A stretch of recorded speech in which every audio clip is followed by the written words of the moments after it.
Okay, here we go. This is second go around. Here we go, guys. We have never done this before. Special guest That's right. on the show. Special guest. The infamous Megan Smith.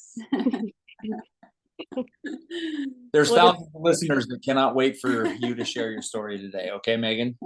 But the reason we asked Megan to join us today is she knew Emma at her first treatment program, which was Turnabout Teen Stillwater in Utah. Megan obviously has her own unique story as to what led her to that program and then after. But we thought it would be very helpful to have somebody come on that has kind of, I guess, walked in the same shoes as our Emma at times. And we thought it would be beneficial to hear what would have been more helpful for you. What are good things for families to understand and other kids that are struggling as well to understand, right? Things that maybe 10 years ago we didn't know that we now know today. So with that, Megan, if you wouldn't mind, share with us and our thousands of listeners your story. Take it away. So we could start at when I met Emma about, I think I said 7 years ago, at Turnabout. That was definitely at least my parents' last straw of not knowing what to do with me.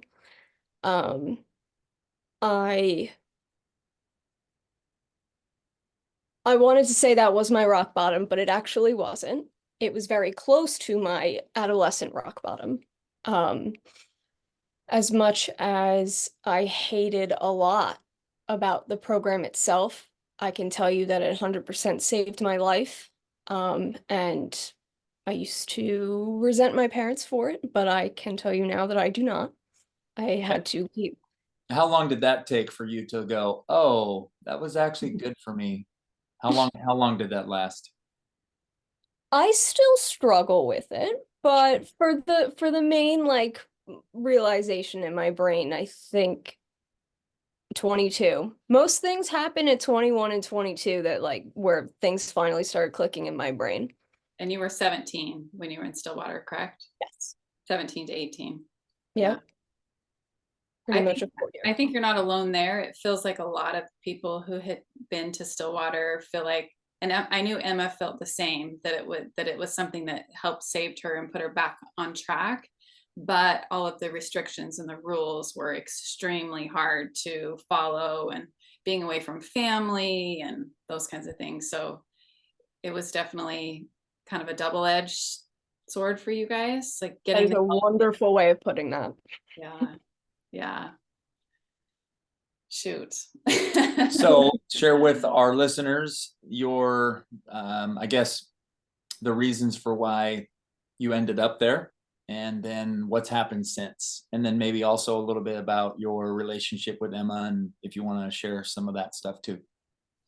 So I would say explaining it on like I wouldn't say surfacey level, but in that immediate moment at 17, I had just turned 17, by the way. It was like a happy birthday, and then like everything hit the fan, and then I'm in Utah. But at that age, I'm trying to paint a picture for you. I was hanging out about 3 blocks away from my house with someone who was double my age, who was a heroin addict at the time. I didn't fully grasp what heroin was, or the situation that I was in. But I was blacking out. I wasn't coming home. I was very close to being fully dependent on very hard drugs. So like I said, thankful that I got sent when I did. And what age were you when you started using, call it, harmful drugs, and why if I assume you know, what led to that? The coping. Yeah. So when I tell you I like just turned 17, that is the age that I started.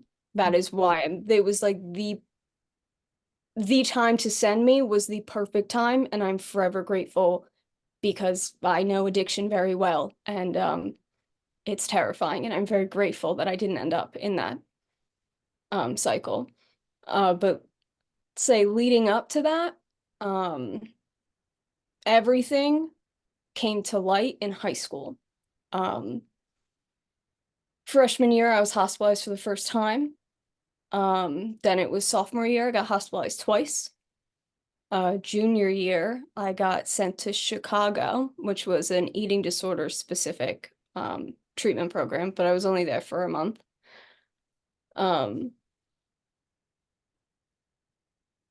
How I want to like kind of explain how like things really got bad freshman year, but I don't know Please how do. you got.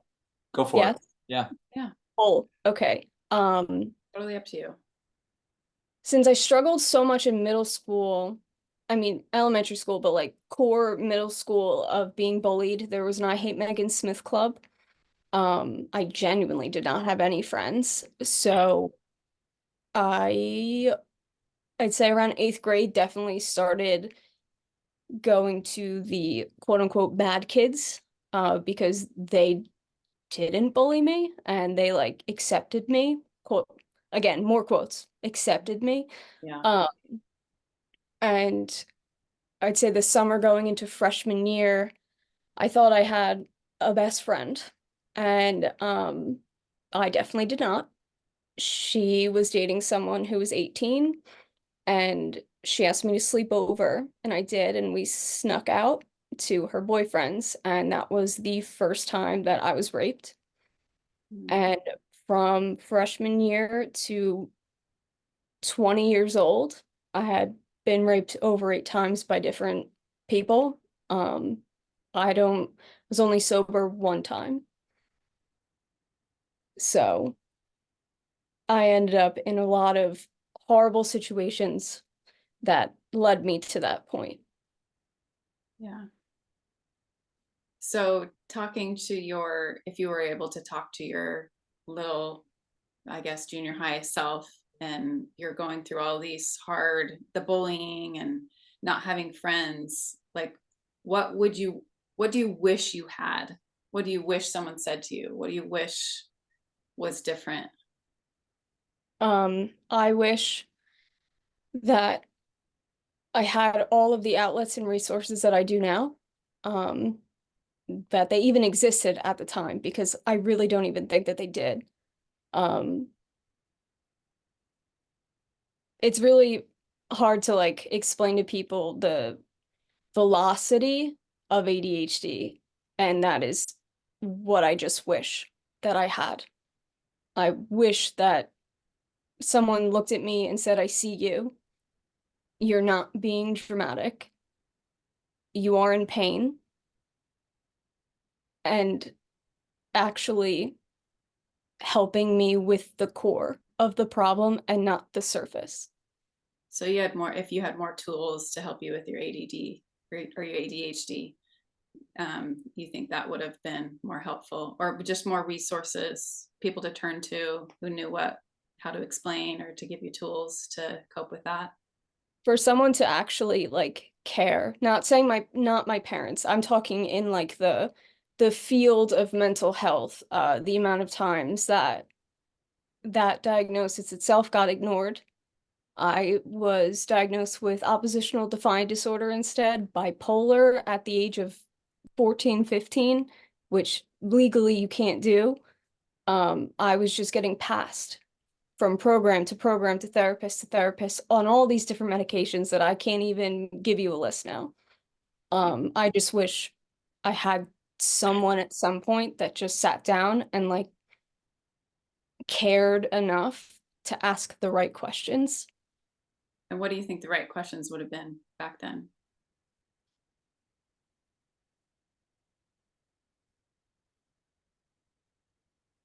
That's a rough question. And also, do you think you would have had the ability to be honest about them? Because there were plenty of times where we tried to take Emma to see a professional or sit down with her and talk to her. And what was going on inside of her, she was unwilling to tell anyone. And of course, this came out years later. But that I think a big part of helping teenagers is helping them understand how to communicate and how to feel safe with their communication, which is, these are things that we didn't know at the time ourselves. So, Oh yeah, my parents didn't know either. My mom's still trying to learn because she also is neurodivergent. I would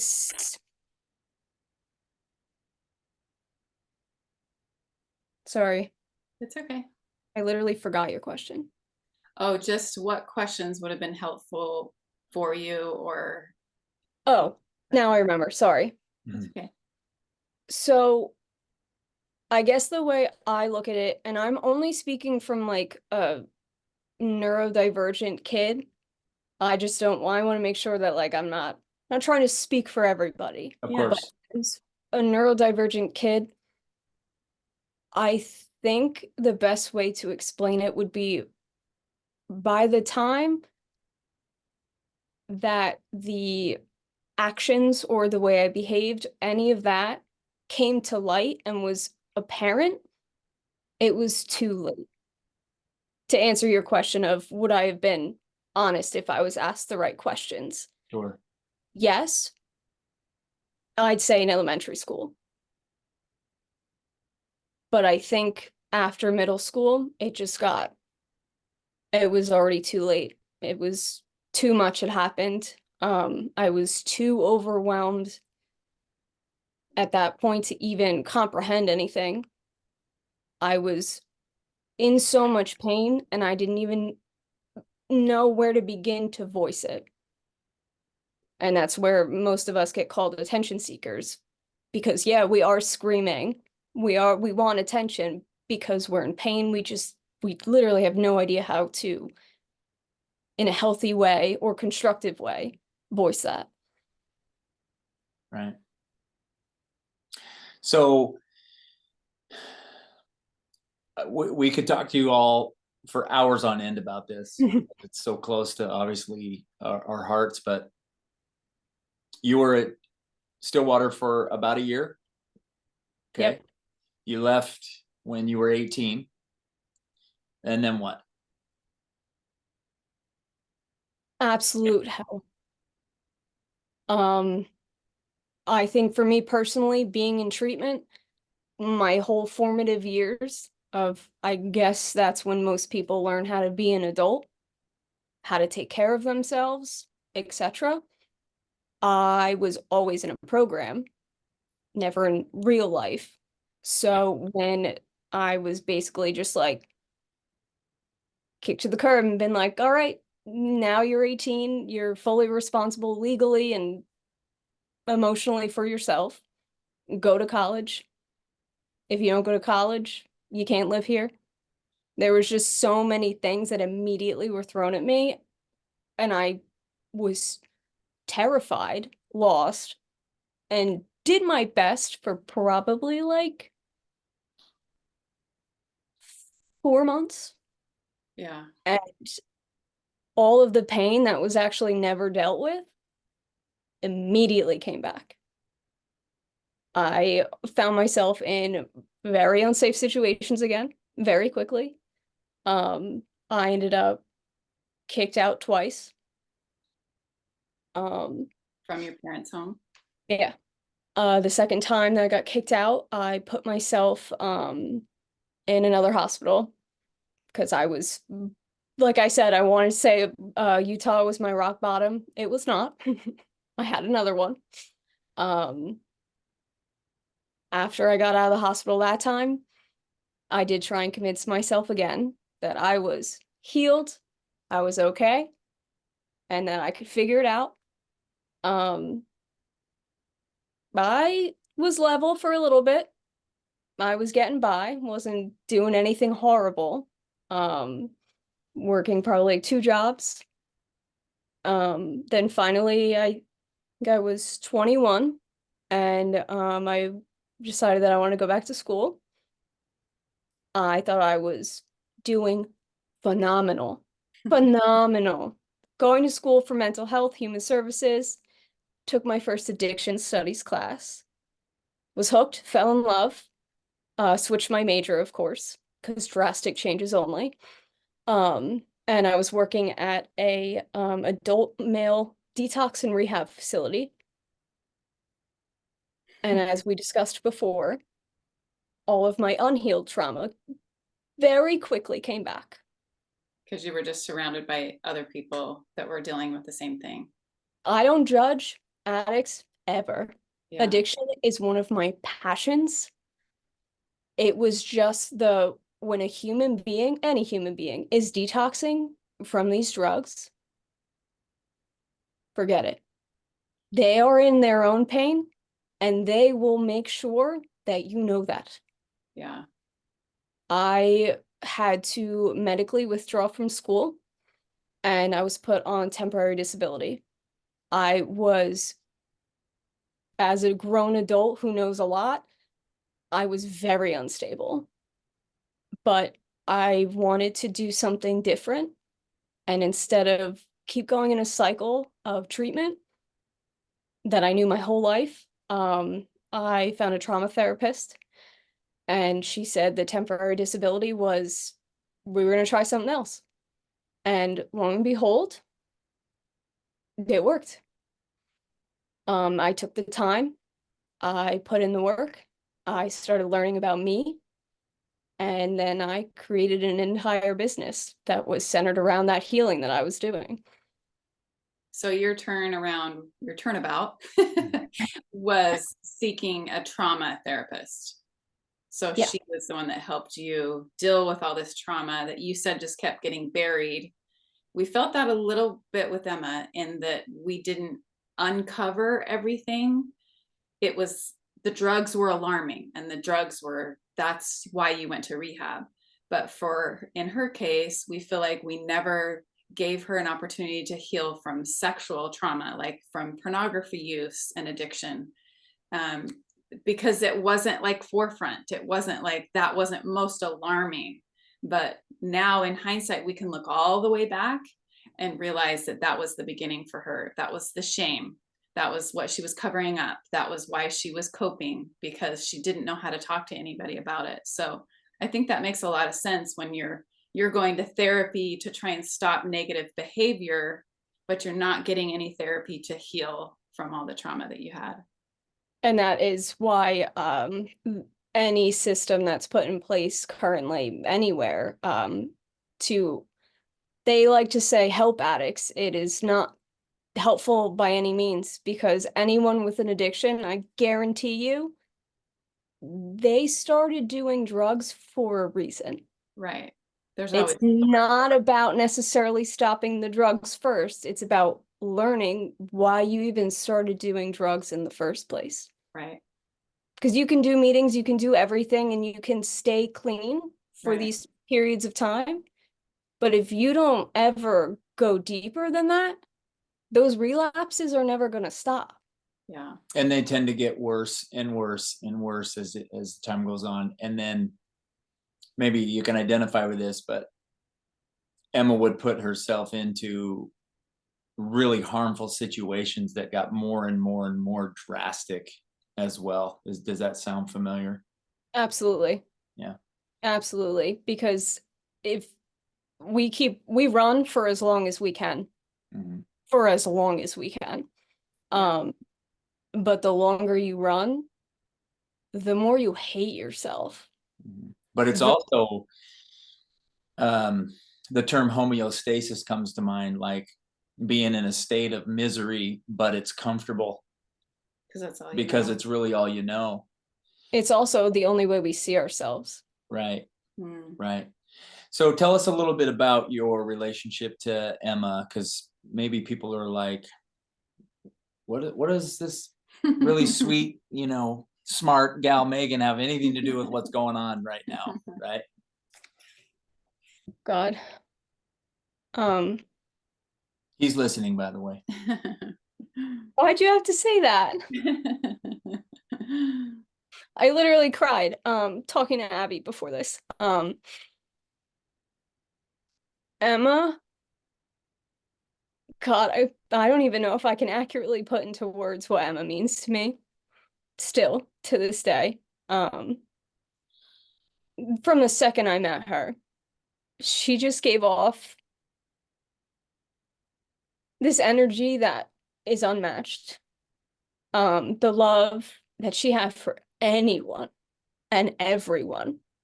You could have done the worst thing in the world, and Emma would have been there to hug you and tell you that it's okay.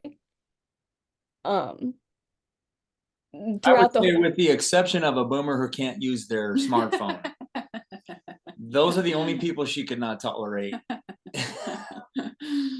in your that's life, actually because you know it's hysterical. true. Yeah. Yeah, 100%. Okay. So there's a small class of people where she wanted The nothing. 1%, the 1%. Right. Um, if I'm being fully honest, throughout Utah, I envied her. I envied everything about her. She was so smart. She was very good at putting on a face. I mean, it took me a while to learn that, but she always looked put together, always happy. Again, quotes, I know that in reality that wasn't the case. Yeah. But she just, everything she represented was everything that I wanted to be. I wanted to be that good, happy, loving person. But even as I learned more about Emma and that it wasn't all sunshine and rainbows, it just made me love her so much more. The we always got along and connected on the basis of, even though we went through horrible things and were still in tremendous amounts of pain, all we could really think about was how we can help other people. Yeah, I've And always found that very interesting, and that people who are hurting the most have the most to give. And it does make sense in some way, because you know the pain and you want to help people in pain. But at the same time, at least for Emma's case, she would help others before she was helping herself. We were like, help yourself, help yourself. We felt so helpless in yeah, that. But that was her love language, is to help other people, you know. and I talk to Abby about this very frequently. Is I will never be able to fill Emma's shoes, but in my daily life, everything I do has Emma in mind. I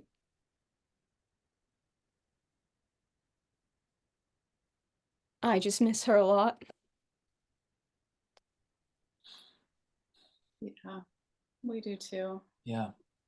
So Megan, we love that you're living for Emma and you're honoring her with all of the beautiful things that you're doing now. And can I just say, you starting this business with starting in a place of hard and gut punching difficulties in your life, and you've turned it around to something so beautiful, is just so impressive to me. And we are just so amazed by that, when you could easily just curl up in a ball and say, nope, I'm done, I'm checking out. And I'm sure you have those days, because we all have those days. But the fact that you turned that around and said, you know what, I'm going to make something beautiful out of my pain. So I want you to tell our listeners about your company. Tell us what it is. So, I started a business and it's called Peach Pocket. At the core of my business, I make support jars. I like to say that inside each of the support jars are supportive messages, or in a way of important reminders. I know a lot of people immediately go, oh, so affirmations? I kind of like to say they are different, because the way I make them is I have to literally sit down with myself and almost fall apart and really hone in on the repetitive negative thoughts that are correlated to whatever the specific jar is that I'm doing. Let's say depression. Just sitting down and all of those suicidal ideations, all of those lies that my head tells me over and over. I would just try and switch it to Something positive. Not even just positive. It was more of a reality-based support. I feel like that's like my favorite way of explaining it, because it's so important to know that you can't be positive every day. Yeah. I mean, you could try, but 9 times out of 10, it's not real. And you're denying yourself those, just sitting and feeling what you're feeling. It doesn't, you don't have to be happy all the time, because you're not gonna be. Yeah. But it's also important to do it in a constructive way, which is what I like to explain the jars as. Yeah. So I should have brought the one that you gave us. You gave us one after Emma passed away with about grieving. So it's basically just you have lots of different sizes of jars, but it's specific to different difficulties. Will you name a few? You said depression, I grief. have depression support, anxiety support. I have eating disorder recovery support. I have addiction recovery support, sexual assault survivors support. But then I also have things like the grief and loss, or one called general motivation. I have morning night mantras, charts for kids, teachers, mental health professionals. So this is just something that's in a little capsule. Running out of time, it says. That's nice. Maybe we'll have to do 2 of these. It's a capsule you can break open, and it has a little message in it. So just something to kind of help people in whatever area they're struggling in. Yeah, I like to say there's definitely no rules to the jars. It's however you want to use them, however it helps. And where do people go to research these Or jars? to purchase them. So I do have my own website. It's peachpocketdesigns.com. I offer all of the different varieties of things that I sell on my site. Do you want me to go into what I sell? Sure. One of my favorite things is the reminder bracelets. Due to the fact that my brain needs dopamine, and if you give me anything repetitive, I get very bored of it, even though it is helpful to other people. It's the core. I'm very passionate. But of course, it's mundane, and I don't like that. Right. So the reminder bracelets are my way of not only coping with life, but giving myself the constant creative freedom. Whatever I'm feeling, whatever I need in the time that I'm making the bracelets is the word or phrase I throw on there, all the way to today's canceled. Just anything that I'm feeling or need.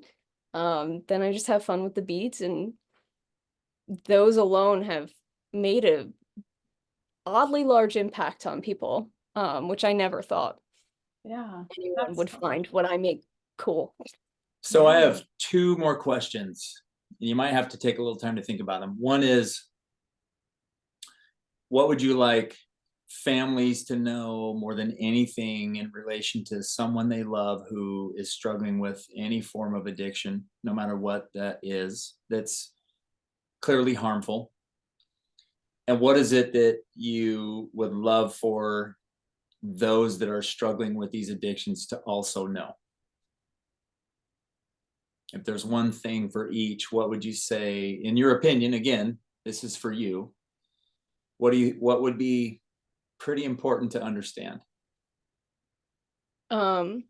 Immediately, what came into my head about what I would want other addicts to know, that you are not your addiction. You are not what you have done. You are deserving of love and kindness the same way as anybody else. Absolutely. And when addicts struggle to believe you because they struggle believing you, what do you then tell them? You don't stop reminding them. Yeah. And how about parents of especially teenagers, because They're in our home. yeah, they're not of an adult age to where obviously that's a different type of relationship, but especially those in the home still of the family, like what do you want the parents and families to understand? I mean, right off the bat, I feel like most people know this, but it's kind of hard in the moment when you love somebody. You cannot change them. You cannot control them. Yeah. Um, it is sadly and most terrifyingly their choice. Right. But I think the best way to try to help them is to, like I said, remind them of all of those very important things, because usually the way that they see themselves and think about themselves is what is fueling them at the core to Right. keep staying in addiction. Right. Um, but I think as a parent, if you can non-invasively try and help them get to the core, Right. that's a place to start, because most doctors and programs and whatnot will just tell you to focus on the surface level, which Yeah. is obviously the destructive behaviors. But as parents know that it's really not the surface, that there is something deeper Very and deep. look Yeah. harder. Okay, I lied. One more question. This is a hard one. When you heard about Emma, Oh my God. because I'm very interested in your um, experience here. What went through your mind? That it wasn't real,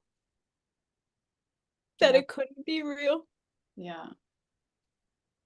We still have that thought. That she had texted me like 2, 3 days before, Yeah. and that I had no idea. Yeah. And I know that it's irrational, but just all of those thoughts running through my head of what I could have done. Nobody. I Nobody. know. Yeah. But the thought process is normal, right? Yeah. Yeah. Yeah. Totally normal to think that. We still have those thoughts. It still doesn't feel real. And, you know, we are like you. We try not to let the negative, at least for I don't know if you happen to see the video I posted about kind of expelling the bad.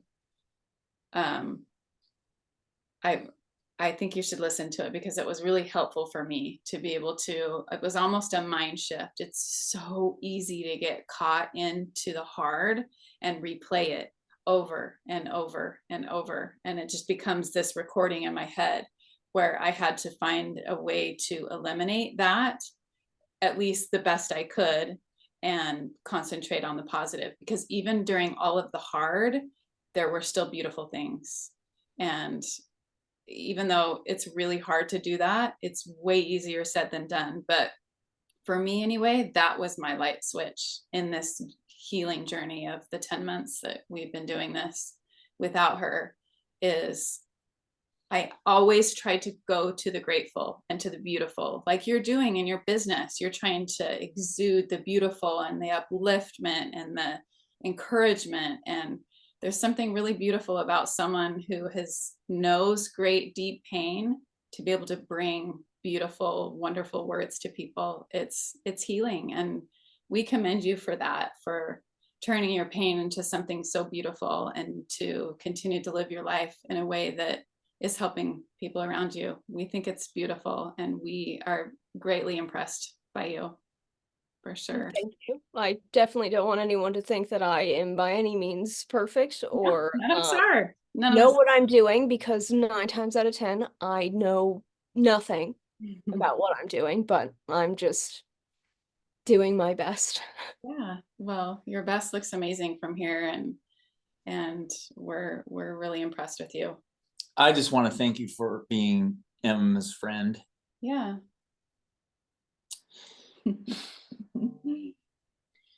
Emma was a lover. And unlike Michael Jackson said once, she was also a fighter. And I would just love, we just have another minute to go. there one last thing you'd like to let people know? No matter how cliche never give up sounds, even in your darkest thoughts and times, it does pass. Not every day will be perfect. You almost most definitely will have another dark day, but you live through it once. You're gonna live through it again. Right. Yeah. There are better, happier things out there that I'm now learning. Yeah. I love that. Well, God bless you, Megan. Yeah. We're really grateful you joined us today. And as we always end our shows, there's always, always, always help. And always, always hope. Thanks to you, we now have more help and more hope. That's right. Of course, anything I can do to help. So thanks again for joining. Thanks, Megan. You're the Thank you for creating Emma. best. Really all I got. Thanks, Megan. I'm Of gonna give course. you a call. Okay, cool.